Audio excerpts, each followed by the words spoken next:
দেখো, এখানে আছে যে কবিতাটাকে পড়ছি। আমাদের ডান পাশে ধস, আমাদের বায়ে গিরিখাদ, আমাদের মাথায় বোমারু, পায়ে পায়ে হিমানির বাঁধ। তাহলে এই যে বলছে যে ডান পাশে ধস, বাঁদিকে গিরিখাত, মাথায় বোমারু, পায়ে পায়ে হিমানির বাঁধ, অর্থাৎ চারিদিকে বিপদ। এই অবস্থাটার সঙ্গে তিনি একটা সামাজিক অবস্থার তুলনা করেছেন। একটা মানুষ ধরো এমন জায়গায় দাঁড়িয়ে আছে যেখানে তার ডান দিকে গেলে তার ধস, যে কোনো মুহূর্তে পাহাড়ি ধস, জানো যে পাহাড়ের অংশ খসে পড়ে যাওয়া, সেটা হচ্ছে ধস। বাঁদিকে গিরিখাত, মানে এমন হয় দেখবে পাহাড়ি রাস্তা আমরা জানি যে যখন পাহাড়ি রাস্তা এরকম মোটা হয় একদিকটা পুরো খাদ থাকে আর দিকটা পাহাড়টা থাকে, পাহাড়ের গাটা। সেই গায়ের দিকে গেলে পাহাড়ে ধস নামছে, তার মানে তুমি ওইদিকে যেতে পারবে না। বাঁদিকে সরতে পারবে না, কারণ সেখানে গিরিখাত পড়ে যেতে হবে। সামনের দিকে যাবে, পারবে না। হিমানির বাঁধ, বরফের বাঁধ দেওয়া। তার মাথায় সবসময় ঘুরছে বোমারু বিমান, অর্থাৎ যে বিমানে বোমা আছে। তাহলে কি হতে পারে, মানে চারিদিক থেকে আটকে দেওয়া হয়েছে, চারিদিক থেকে আটকে গেছে। ঠিক সমাজের যদি এইরকম একটা পরিস্থিতি হয়, যেখানে যদি হয় না, কবি বলছেন সেরকম পরিস্থিতি চলছে, যুদ্ধকালীন অবস্থা মানুষকে সেই পরিস্থিতির জায়গায় দাঁড় করিয়ে দেয়। যুদ্ধের যে ভয়ঙ্কর পরিণাম, তাতে মানুষকে এই জায়গায় দাঁড় করিয়ে দেয়। এই কবিতাটা একদিক থেকে যুদ্ধ বিরোধীও কবিতা, কারণ ওই যে মাথায় উপর বোমারু, এর মধ্য দিয়ে তিনি বলতে চাইছেন যে আমাদের মাথায় এই যে বোমারু, মানে সব সময় একটা যুদ্ধের পরিস্থিতি চলছে। এই যুদ্ধের পরিস্থিতিতে মানুষের যে অবস্থাটা দাঁড়ায়, সেই অবস্থাটাকে তিনি তুলে ধরেছেন। মাথার উপর বোমারু, অর্থাৎ বোমাবাহী বিমান, বোঝা গেল? তাহলে কি হচ্ছে, এগুলোর সঙ্গে কি বলতে চেয়েছে যে ডান দিকে ধস, বায়ে গিরিখাদ, মাথায় বোমারু। মাথায় বোমারু তো যুদ্ধের অবস্থা, সেটা বোঝা গেল। সেই অবস্থায় কি তৈরি হয়, একদিকে অর্থনৈতিক দুরবস্থা, অর্থাৎ মানুষ তার নিজের একদম সাধারণ খেটে খাওয়া মানুষ তার দুবেলা দুমুঠো ভাত জোগাড় করতে যখন পারে না, তাহলে তখন তার সামাজিক বিপদটা কোন জায়গায় দাঁড়িয়ে থাকে, অর্থাৎ অর্থনৈতিক বিপদ। দ্বিতীয়ত, নিরাপত্তার অভাব। একদিকে তো অর্থনৈতিক বিপদ, মানুষ কি খাবে তার চিন্তা, আর একদিকে হচ্ছে নিরাপত্তার অভাব। যে কোনো মুহূর্তে তোমার মৃত্যু ঘটে যেতে পারে, যুদ্ধ তোমার মানুষের মৃত্যুকে কেড়ে নিতে পারে। আবার আর এক দিক থেকেও নিরাপত্তার অভাব, সেটা হচ্ছে সমাজে যখন এইরকম পরিস্থিতি নেমে আসে যে মানুষ দুবেলা দুমুঠো খেতে পায় না, তখন কিন্তু সমাজে চুরি, ছিনতাই, রাহাজানি এগুলোও বাড়তে থাকে। অর্থাৎ মানুষের নিরাপত্তার অভাব বোধ করে, মানুষ নিরাপত্তা থাকে না, নিরাপত্তাহীনতায় ভোগে। তাহলে একদিকে অর্থনৈতিক দুরবস্থা, আর একদিকে নিরাপত্তার অভাব। আবার মানুষ যে এই যে বলছে পায়ে পায়ে হিমানির বাঁধ, মানুষ যে এর মধ্য থেকেও যে বেঁচে থাকার চেষ্টা করবে, সেটুকুও করতে পারে না। তার কারণ হচ্ছে মানুষের প্রতি মানুষের বিশ্বাসটাও চলে যায়, মানুষের প্রতি মানুষের বিশ্বাস থাকে না।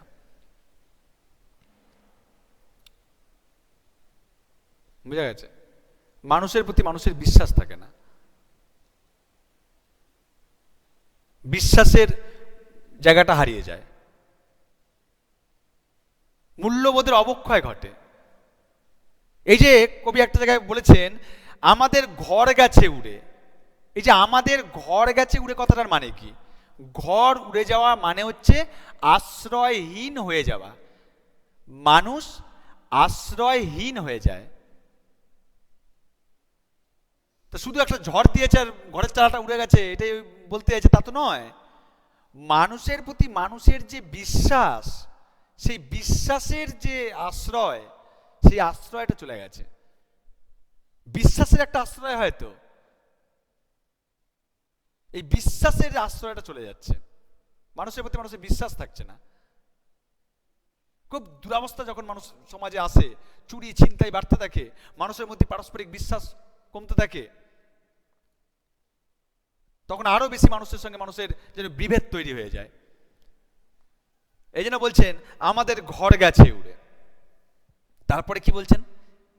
আমাদের শিশুদের সব, তালেবস্য বা সব বলছেন, তালেবস্য বা সব, সব মানে মৃতদেহ, দন্তাস্য বা সব মানে সমস্ত, আর তালেবস্য বা সব মানে হচ্ছে মৃতদেহ।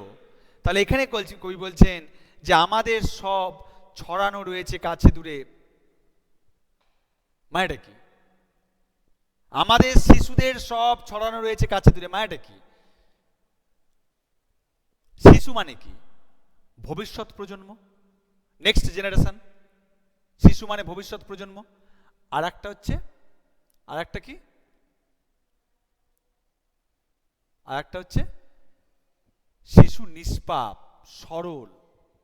শিশু মানে হচ্ছে নিষ্পাপ সরল। তার মানে আমাদের শিশুদের সব ছড়ানো রয়েছে কাছে দূরে, এর মধ্যে দিয়ে কবি দুটো জিনিস বোঝাতে চাইছেন। এক হচ্ছে যুদ্ধের সেই ভয়ঙ্কর অবস্থা, শিশুর মতন নিষ্পাপ সরল মানুষের প্রাণও কেড়ে নেয়, একটা দিক। আর একটা দিক হচ্ছে ভবিষ্যৎ প্রজন্ম নষ্ট হয়ে যায়।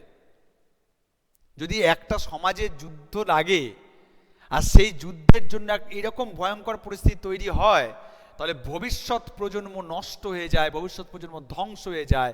সেই জন্য তিনি বলছেন আমাদের শিশুদের সব ছড়ানো রয়েছে কাছে দূরে। একদিকে ভবিষ্যৎ প্রজন্ম নষ্ট হওয়া, আর একদিকে তিনি বোঝাচ্ছেন যে শিশুর মতন সহজ সরল মানুষও এই যুদ্ধের করাল গ্রাসে শেষ হয়ে যায়। দুটো দিক বোঝাচ্ছেন।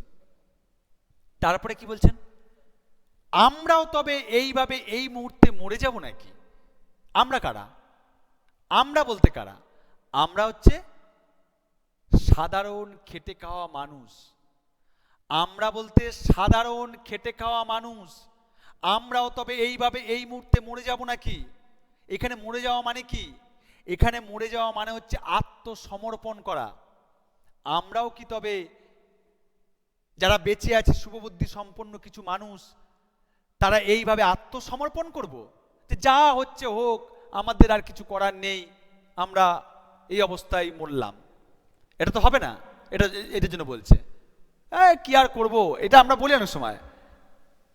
কিন্তু সেই অবস্থাটাকে যে চেঞ্জ করা যায়, বা সেই অবস্থাটাকে চেঞ্জ করার জন্য যে চেষ্টা, সেটাই করতে হবে। বিপদে পড়লে সেখান থেকে বেরিয়ে আসার জন্য ভাবতে হবে। তার জন্য কি বলতে হচ্ছে? উনি বলছেন আমরাও তবে এই মুহূর্তে মরে যাব নাকি? আমরা যারা শুভবুদ্ধি সম্পন্ন মানুষ আছি, খেটে খাওয়া সাধারণ শুভবুদ্ধি সম্পন্ন মানুষ, তাদের কাজটা কি? তারা কি এইভাবে মরে যেতে পারে? অর্থাৎ এইভাবে আত্মসমর্পণ করতে পারে? যে এরকম একটা সমাজে এরকম চলছে বিশৃঙ্খল অবস্থা,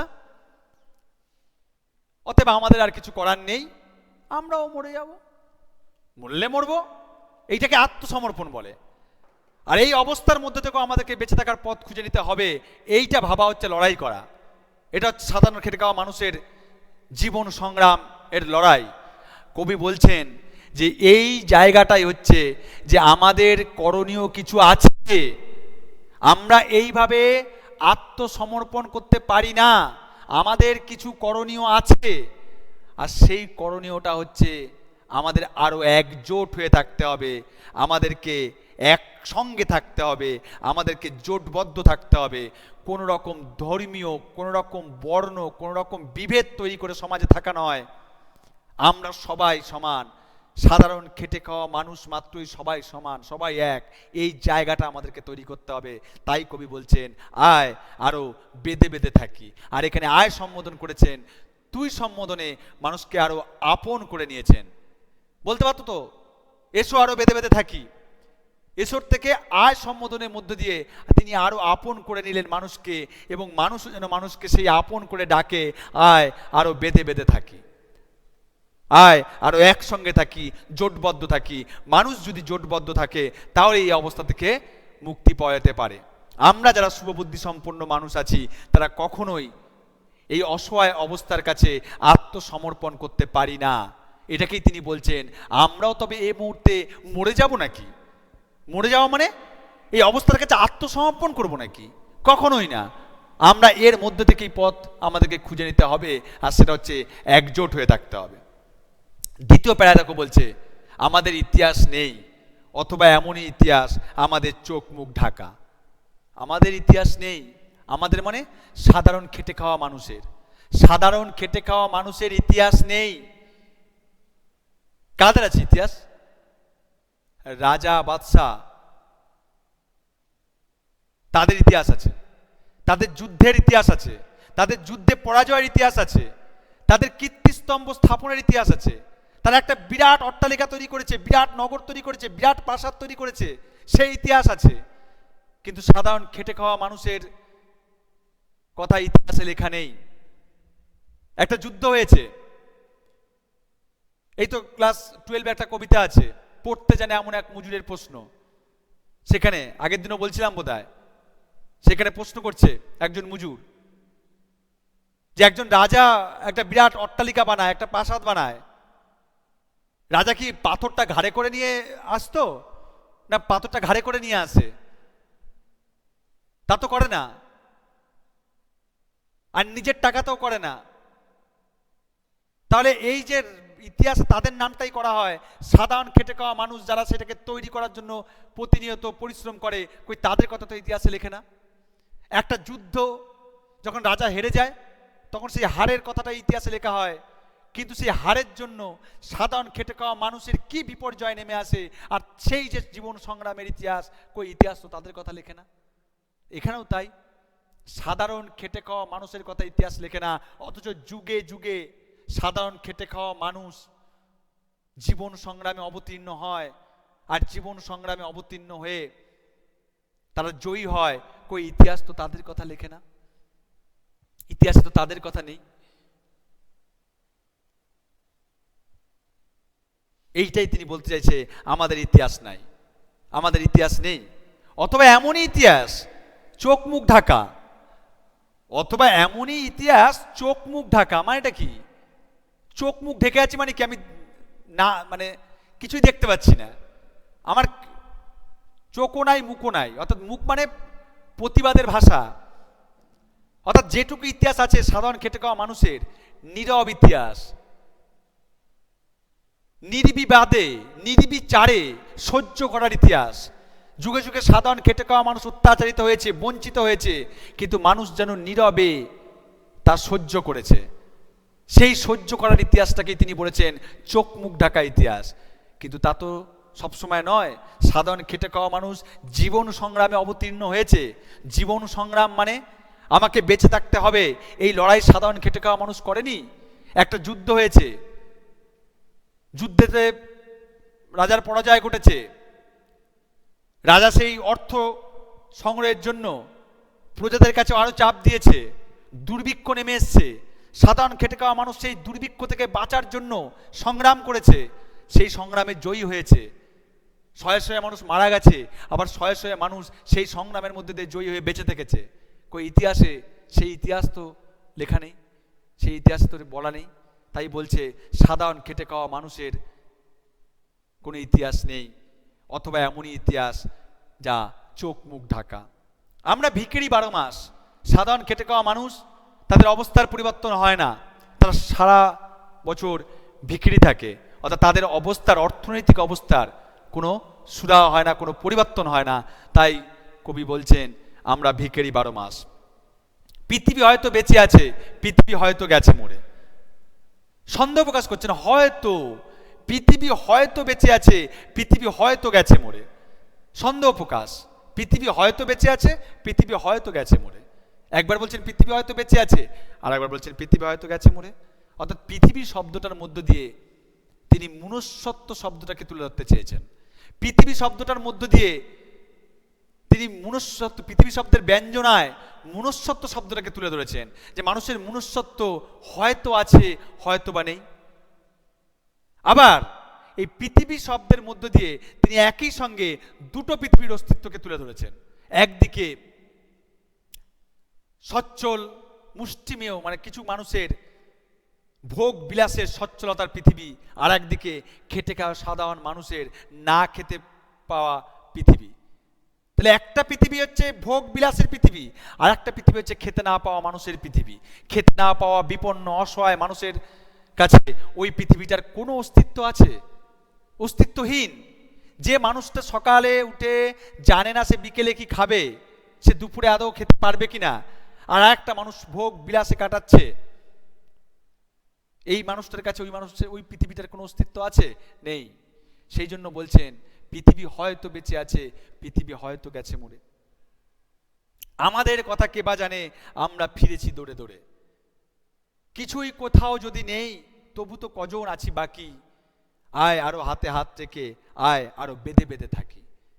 একেবারে হাতে হাত রেখে একসঙ্গে চলার ডাক, যে আমাদের বাঁচার একটাই পথ। অর্থনৈতিক বিপর্যয় নেমে এসছে, দুবেলা দুমুঠো মানুষ, সাধারণ খেটে খাওয়া মানুষ খেতে পাওয়ার মতন অবস্থায় নেই। মানুষ নিরাপত্তার অভাব বোধ করছে।